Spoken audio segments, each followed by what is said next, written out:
Hello everyone and welcome back. In this video we're going to continue our exploration of matrices and vectors, which can be considered as building blocks of linear algebra, and now we're going to connect them to something you probably have experienced in foundational mathematics, and that is the system of equations, in particular systems of linear equations. So let's just give a brief review of systems of equations, just in case you aren't already familiar. So we're going to be focusing on the two variable case, and then we're going to switch into linear algebra once we hit the multidimensional, such as 3, 4, 5, 6, and higher dimensional scenarios. So let's assume we have the equation a11x plus a12y is equal to b1, and a21x plus a22y is equal to b2. So what are these numbers? So a, j, k are going to be real numbers, as well as b1 and b2. So those are going to be real numbers as well. So if you choose particular values of these a's and b's, you could get, for example, horizontal lines, vertical lines, or just slanted lines in general. And these two lines literally could be anywhere, depending on what these numbers actually are. So let's look at a couple general geometric cases for these lines. For example, case 1. So I'm going to refer to this first one as line 1, and I'm going to refer to this as line 2. Right? So one scenario that you could have for the graphs of these lines is you could have line 1 going up like this. You could have line 2 going down like this. So if I were to talk about how many solutions does this particular system have, well, if this is my graph of my two lines, then that would be my one solution. Right, so there's some numbers x star, y star, that would make this particular system true or valid.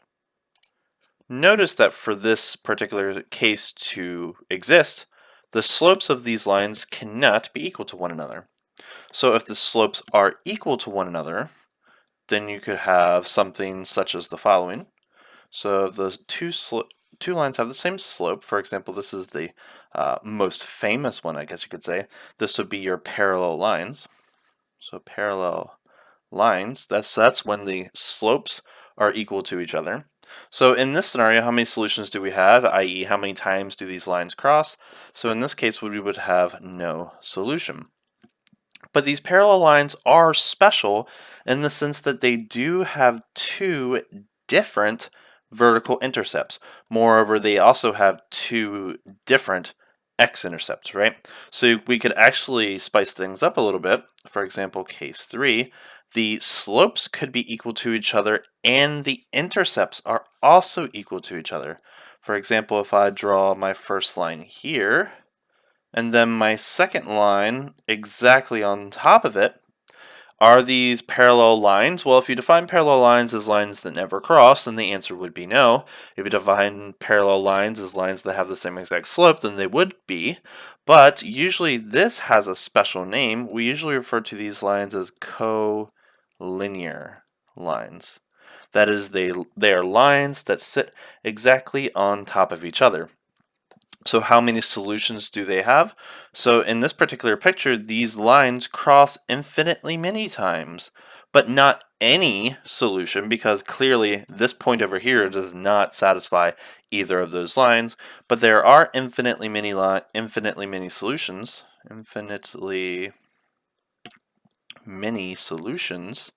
but not any real solution, right? In particular, there are infinitely many solutions on those particular lines. So those are the three main cases, at least in the two-dimensional systems of equations, for which we could encounter. Now let's do a little numerical example to sort of see how we would sort of approach that particular problem, at least in the basic scenario. So let's consider the equation 3x plus 2y is equal to 5. And minus 2x plus y is equal to 7.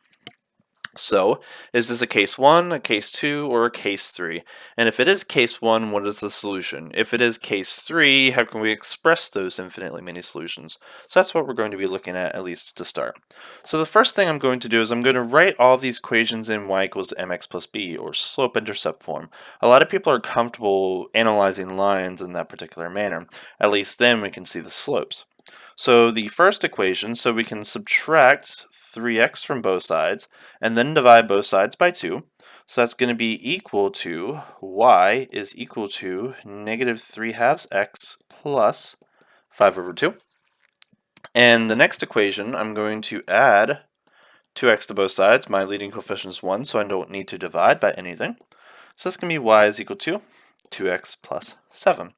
So we clearly see that the slopes of these lines are not equal to each other. So therefore, the slopes are different. And if the slopes are different, that means we have one unique solution.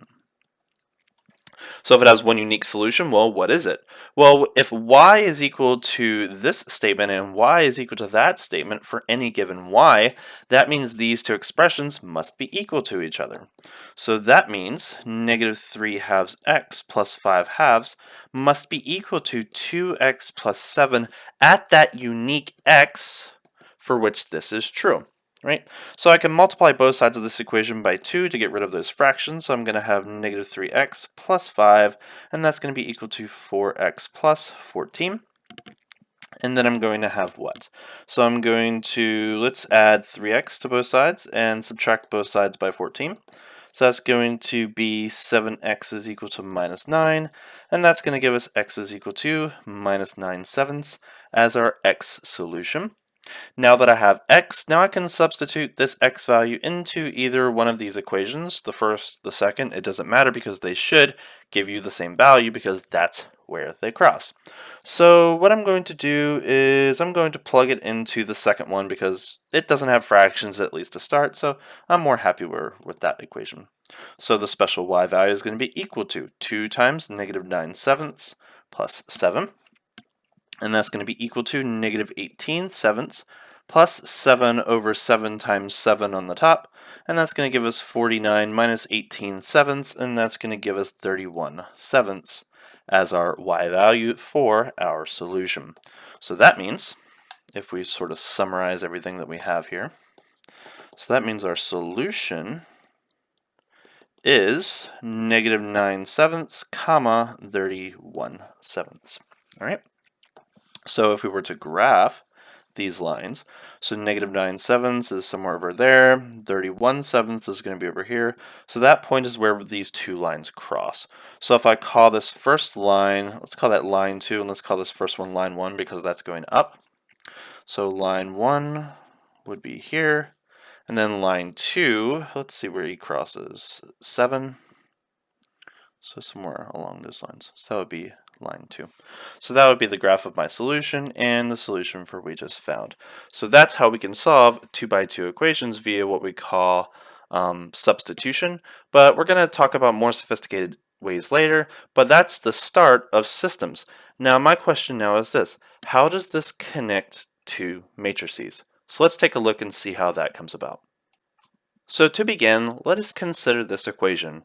For the 2x2 or higher system, is it possible that we can determine that that system has a unique solution only by looking at the coefficients of those systems? So let's take a moment and look at the general system, the 2x2 case, just to refresh.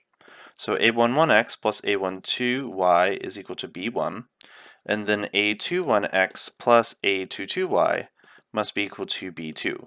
So let's represent these equations in slope-intercept form. That's sort of what we did with that example. So let's see if we can get anything interesting from that perspective.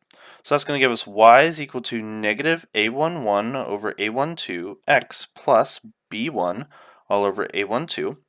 And then y is equal to a21 all over a22 x plus b2 divided by a22.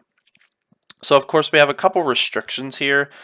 These numbers, A12, A12, and then A22 and A22 cannot be equal to 0. Else you get some very scary things going on there because you can't divide by 0. But let's sort of overlook that just for the time being, and we'll come to it later if necessary.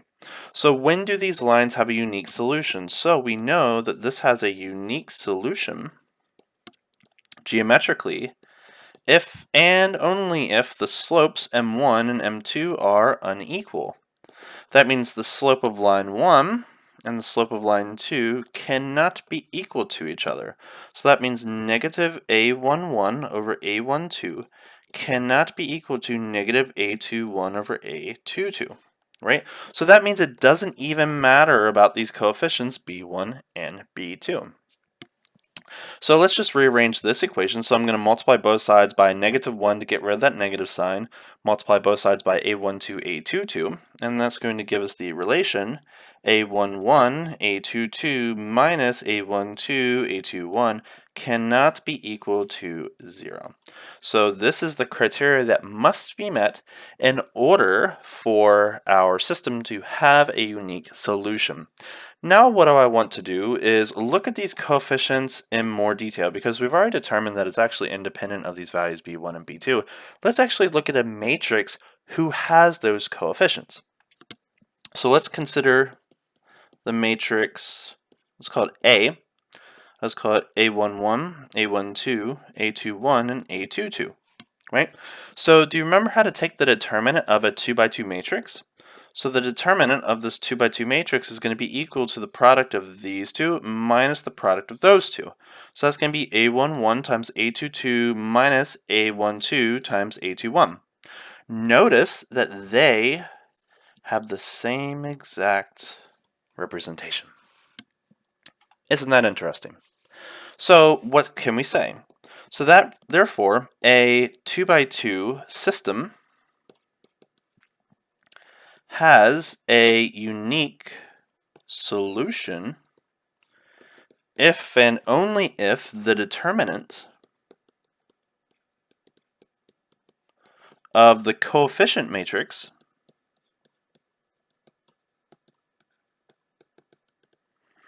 that's this matrix A that we defined is non-zero. Right? We've proven it for the 2 by 2 case. Now, is this general, for example, for a 3 by 3, a 4 by 4, and higher? The answer is yes. I'm not going to prove it here, but it definitely is true. And that creates one of the first natural applications or properties of determinants because it has a very, very close connection to the uniqueness of solutions of systems, and also it obviously is the determinant of a matrix, but before we didn't really have a meaning or an interpretation. So now we see maybe there's something that really is, connecting these two topics of systems and matrices. So let's see if we can get a more deeper connection or see something that's interesting about these two structures.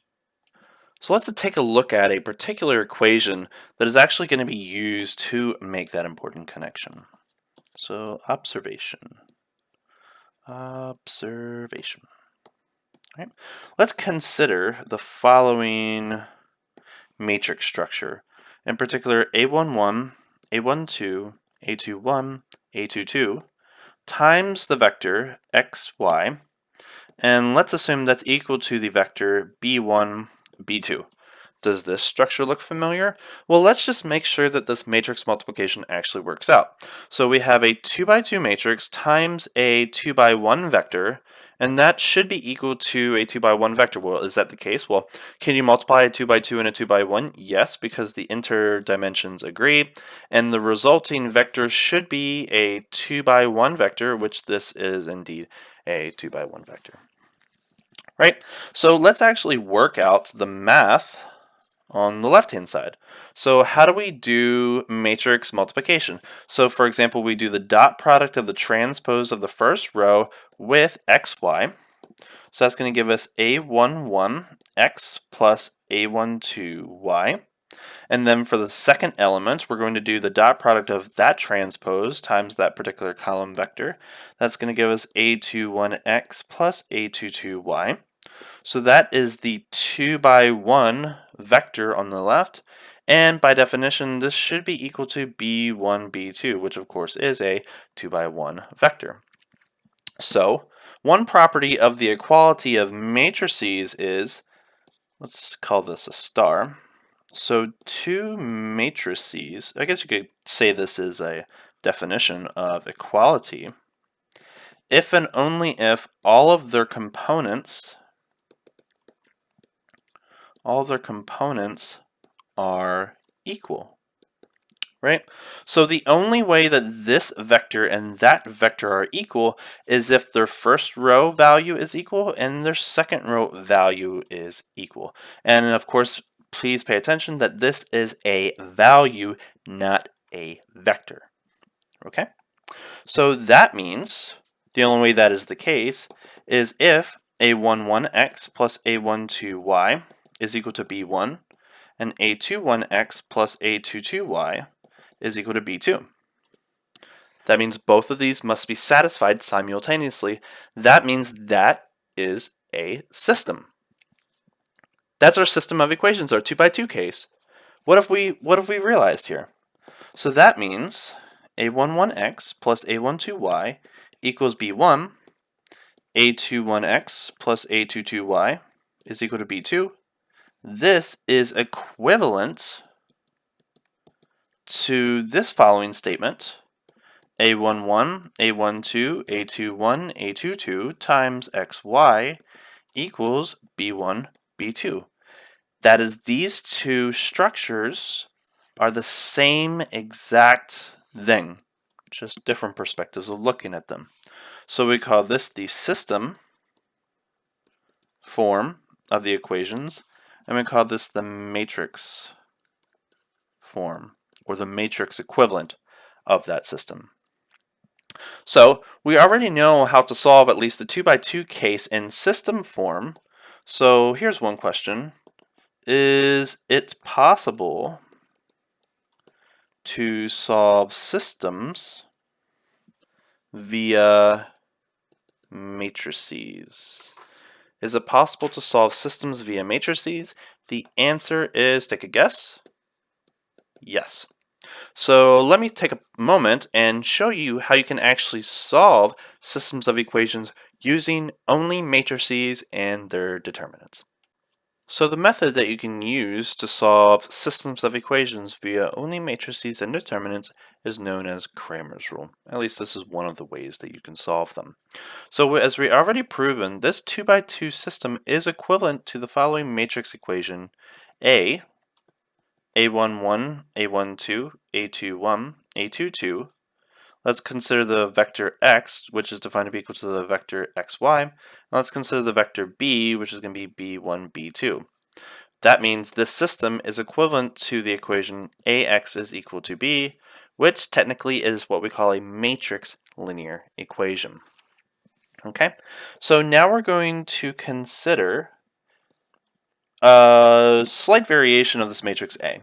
Okay, so what we're going to do is we're going to define AI to be equal to A, but replace column I of A with this vector B. Okay, so for example, A1 is we're going to replace this column with B1, B2. And A2 is we replace this column with B1, B2. So let's actually take a look at, a numerical example, sort of what you get, and then we'll get into the solution structure for this. So for example, let's assume A is equal to 3, 2, 5, minus 1. And let's assume B is equal to 6, 7. So if I take A and replace column 1 with B, that means column 2 is going to remain the same, and we're going to be replacing column 1, or 3 and 5, with 6 and 7. Similarly, A2 is going to keep column 1 fixed, so that's going to be 3, 5, and we're going to be replacing 2, negative 1, with 6, 7. Okay? So now that you understand these little special matrices, how are they related to the solution structure? So Cramer's rule says this. Also notice that these are square matrices as long as that is a square matrix, and that is a vector that sort of satisfies that other equation. So Cramer's rule says this.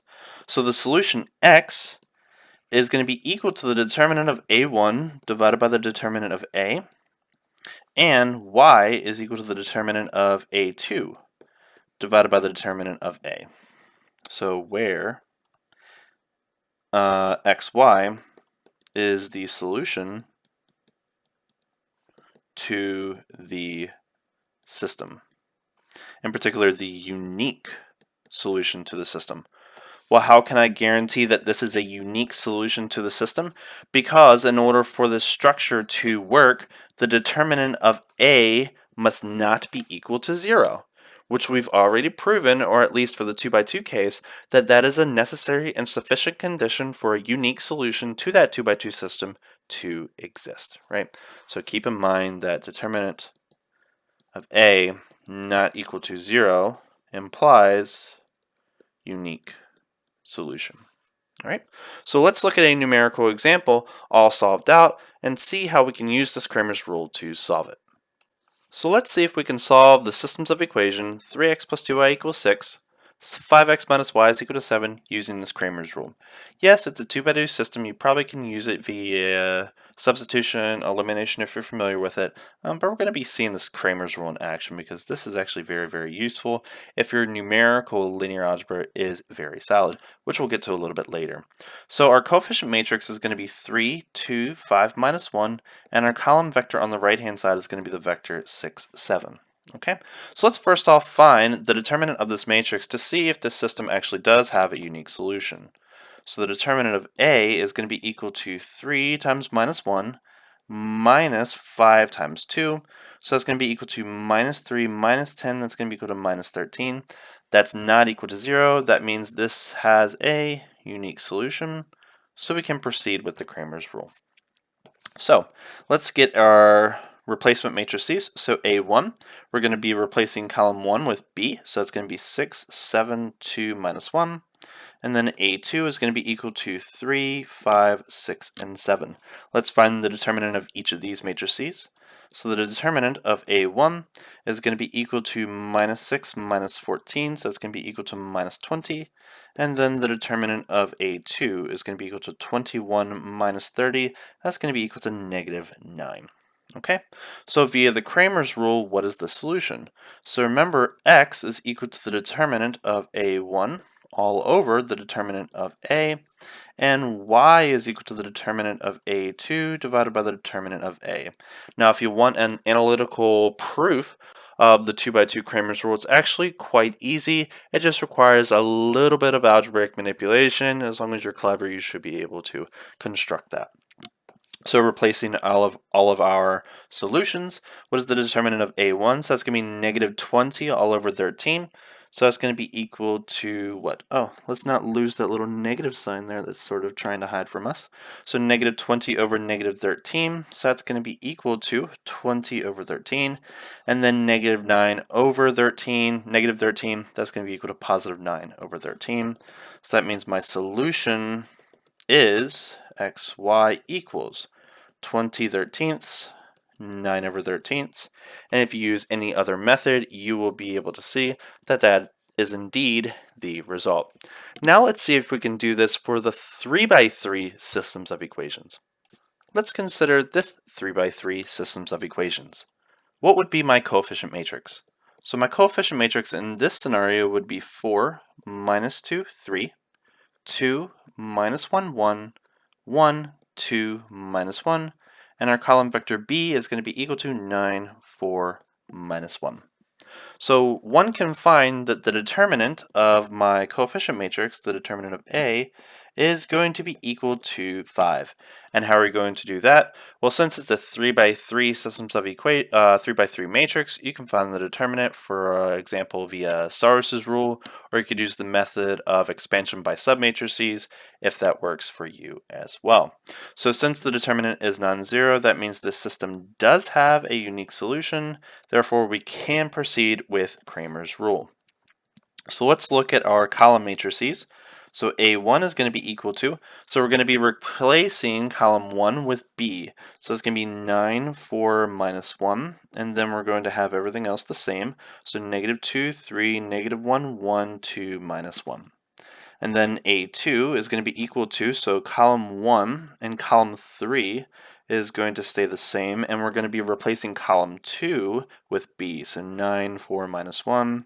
And then finally A3, so we're going to have 4, 2, 1, minus 2, minus 1, 2, and finally 9, 4, minus 1. Again, these are all 3 by 3 matrices. You can use Saros's rule or expansion by submatrices, and you should be able to find the determinants of each of these matrices. Nice little exercise for practice, but one can find that that's going to be equal to 8, that's going to be equal to 1, and that's going to be equal to 5.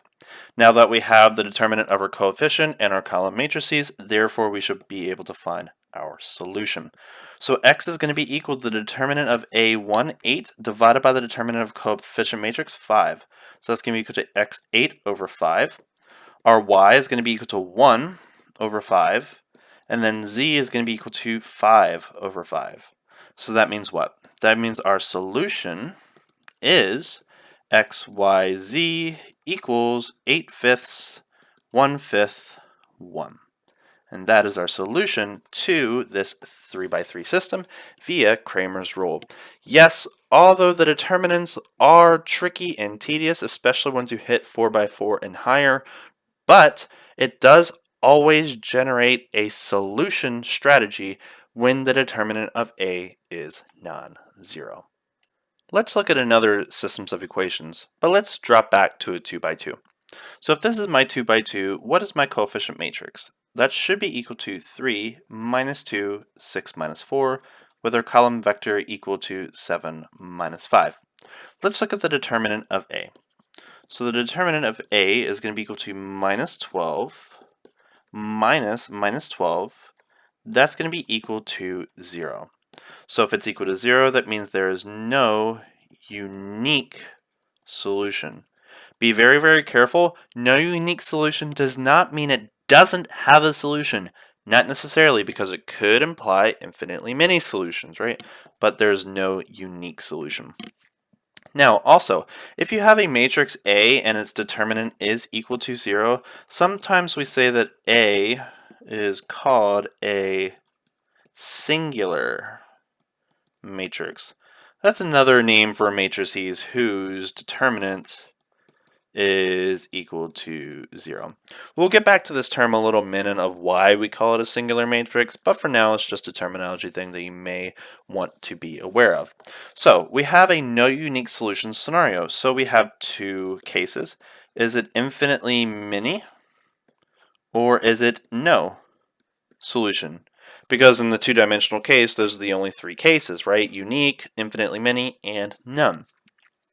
So let's switch into y-intercept form. So that's going to be equal to 3 halves x minus 7 halves and 3 halves x plus 5 fourths. Obviously our slopes are equal to each other, but our vertical intercepts or our y-intercepts have different values.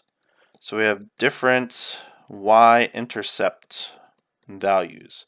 So if we have different intercept values, that means we have lines that sort of look like what? So negative 7 halves, that's line 1, and then positive 5 fourths is line 2. So that means these are parallel lines.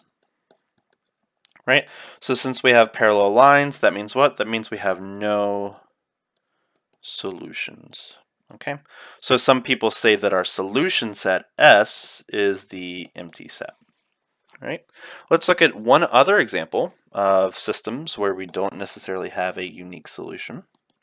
So example 2, let's see if we can solve the system. X minus 4y is equal to 3. 3x minus 12y is equal to 9. You can take a moment and pause this video to sort of explore this system on your own. But if not, our coefficient matrix is 1 minus 4, 3 minus 12, with column vector matrix 3, 9. So our determinant of our matrix is going to be equal to what? So it's going to be equal to minus 12 minus minus 12, which is again equal to 0. That means this coefficient matrix is a singular matrix. So that means the solutions could either be none or infinitely many. Now take a moment and look at these two equations. Do you see any relationship? You should, because equation 2 is simply 3 times equation 1. So if we multiply equation 1 by 3, we get exactly equation 2. So one could say that equation 1 is a linear multiple of, some people also say a linear combination of, but linear multiples are the simplest of those cases, of the other equation. So when you have that one equation is a linear multiple and also a linear combination of the other equation, or equations if you're in a 3 by 3 or higher case, that means that these equations are precisely the same. If you write both of them in slope-intercept form, you should be able to see that that's going to be equal to 1/4 x minus 3/4. So if you sketch the graph of that line, our lines 1 and 2 are right there. So there's infinitely many solutions to this system. Okay? Along that line, though, because that doesn't mean every real solution or all real solutions, because that obviously is not a solution. So what are we going to do? So we're going to pick a particular x value, let's assume. So let's assume we pick that value. If we pick a particular x value, we're going to have a unique solution associated to that, regardless of whatever x value you choose, assuming it's not a vertical line though, right? So what we're going to do for this particular vertical line that we've chosen, we're going to call that t. So let t be a real number, be a real free variable of your choice, right? So if you want to know an exact solution associated to a particular x value, then we should know, as long as that equation is not a vertical line, there will be a unique solution associated to it. So our solution set obviously is infinitely many points, x, y, where x is some number that you choose, where x is equal to t, and y is equal to 1/4 t minus 3/4, where t is a real number of your choice. So it's all parametric equations, I guess you could say, that satisfy that particular equation. And that is an introduction to how matrices and vectors are associated to systems of equations. There are several more connections, for example, in applications of the determinant, that we will get into later on, but for now, those are the basics. So I hope to see you in the next video. Take care.